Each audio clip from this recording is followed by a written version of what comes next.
मच्छीपासून झाले मच्छिंद्रनाथ, गोरक्ष जन्मले गौरी भस्मात, जालिंदर उत्पत्ती यज्ञ कुंडात, कानिप जन्मले गजकरणात. अलख निरंजन नवनाथाय नमः.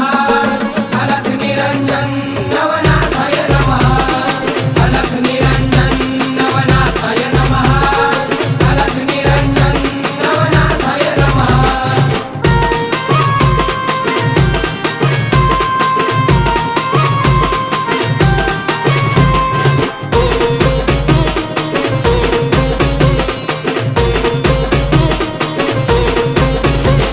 रेवतिरी जन्मले रेवणनाथ, ब्रह्माचा पुत्र चरपटीनाथ, वटवृक्ष पोटी नागेशनाथ, मीननाथ जन्मले स्त्री राज्यात.